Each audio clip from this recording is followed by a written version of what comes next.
Disney's betting big on video games lately. That's why D23, normally an event where you can get first looks at Pixar, Star Wars, and Marvel movies and TV shows, will also have the Disney and Marvel Game Showcase this year. With the announcement that Amy Hennig's Marvel project will be present, fans are guessing that it could bring one of the best superhero teams to video games. You guessed it, the Fantastic Four. To find out more, keep watching. First things first, a Fantastic Four game may be the secret Disney's been keeping. A few days ago, rumors on a popular subreddit pointed towards a Fantastic Four game announcement at the Disney event scheduled in September. The gaming community is eager to know more about this upcoming game, but they'll have to wait a couple of weeks for more information. An article describing the upcoming Disney and Marvel Game Showcase was published on the official Marvel website. The showcase, according to the article, will include new content from Marvel, Disney, Pixar, and Lucasfilm video games, along with some new information from games like LEGO Star Wars, the Skywalker Saga, Marvel's Midnight Suns, Disney Dreamlight Valley, and a sneak peek at an unnamed Marvel ensemble game from Skydance New Media. From Reed Richards' appearance in the Multiverse of Madness, the existence of the Fantastic Four in MCU was confirmed, so it's only natural that fans are making all these assumptions. It'll likely be very different from the 2005 film and the video game that was released formerly. The Disney and Marvel Game Showcase is coming up in a couple of weeks, so it won't be long before players can see for themselves what this Marvel ensemble game will entail. Why are fans speculating about a Fantastic Four game? The OG movie has been around for some time, but Marvel only got the license to the movie back in March 2019.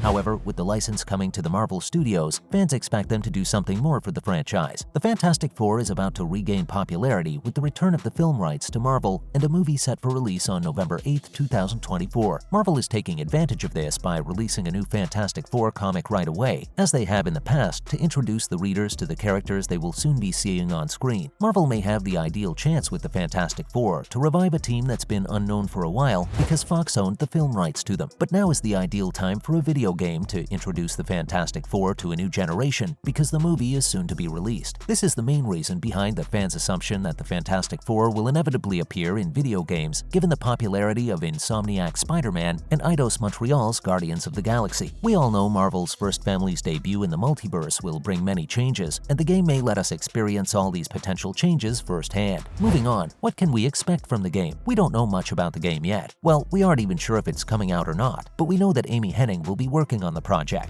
Yes, the writer and creative director for the first 3 Uncharted games. Now, if we look at Uncharted, we can only imagine what the upcoming game will look like, keeping in mind Uncharted had one heck of a gameplay and story. Along with that, if Amy Hennig's Marvel project is indeed a Fantastic Four game, then Jonathan Hickman's 2010 run must serve as inspiration for it. He took over writing for the Fantastic Four in 2010. His narrative quickly turned to the multiverse, a theme that the MCU has prioritized in some of its most recent films, and followed the Fantastic Four as they attempted to prevent universes from crashing into one another. Although Hickman's run is famous for iconic scenes like the Council of Reeds and for establishing the massive event Secret Wars, it also depicted the relationships between each member of the team. The blend of cosmic threats and relatable situations would help Amy Hennig's abilities as a writer and developer. Besides that, it allows the game to incorporate a variety of settings and characters. Recent Marvel video games have continued to tell unique stories that set them apart from the MCU, frequently introducing beloved characters and cameos from the comics that haven't yet appeared in the movies. What more will be revealed at D23? The entire schedule for the D23 Expo 2022, which takes place in Anaheim, California in September, was released by Disney on September 10th. It revealed that there will be a panel where representatives from Marvel Studios and Lucasfilm will discuss upcoming movies and Disney Plus TV shows. This will feature cameos from those connected to the projects, as well as the premiere of other content from particular motion pictures and television programs. The panel description also states that this is where what else is in the works will be revealed, presumably new MCU and Star Wars projects. Also, since it has been 3 years since D23 was last held in person, thank you COVID, fans are expecting a lot from the event. Marvel Studios is known for stealing the show, and fans are excited to see what the MCU has in store this year. Given that there are already 2 new phases of movies and TV shows, including nearly a dozen open release slots in Phase 6, this expo should take what was presented at Comic-Con and add even more depth to those announcements. The D23 Expo is taking place in the middle of Disney Plus's run with She-Hulk Attorney at Law and about 2 months before Black Panther Wakanda Forever. So whatever the specifics turn out to be, fans are sure to be in for a wild ride. Now for some other news. First up, MCU is about to set up a cosmic villain bigger than Thanos and Kang. The greatest villain of the MCU's phases 4 to 6 is Kang the Conqueror, but Marvel is already laying the groundwork for Null, a cosmic foe even more terrifying than Kang. Kang will soon be surpassed by a villain from the Marvel Cinematic Universe. When it came to San Diego Comic-Con, on, Marvel Studios president Kevin Feige always promised that the studio would over-deliver, and he most definitely did so in 2022. He took advantage of the Marvel SDCC 2022 panel to reveal the entire Phase 5 schedule, the upcoming Avengers films, and the fact that Phases 4 to 6 are collectively referred to as the Multiverse Saga. This made Kang the next Thanos figure. Thor: Love and Thunder is a significant step in the direction of introducing Null, a villain who appeared in The King in Black, the Necrosword, a historical blade of darkness designed to kill gods. Though the movie didn't tell us much of the villain's backstory, it did tell us that he's been killing gods for a lot of years. It is now more than obvious that Null could be introduced to the MCU. Moving on, fans are curious to know whether they'll see Alison Brie in the MCU. Alison Brie's relationship with Marvel Studios is a little rough, even though she hasn't yet appeared in a Marvel Cinematic Universe project, and it's not her fault. MCU supporters and Brie have both expressed a strong desire for her to take part in this superhero fun. First, a rumor began to surface on Twitter claiming that the MCU was looking for an Alison Brie type to play She-Hulk. Tatiana Maslany eventually got the part, but Brie had fun with the rumors on The Late Late Show. During the promotions of her upcoming movie, Alison said there hasn't been any discussion on the topic with the studio, but she'll be tuning into She-Hulk. Looks like we won't be seeing our favorite star in the MCU anytime soon. Lastly, is Thor: Love and Thunder coming to Disney+?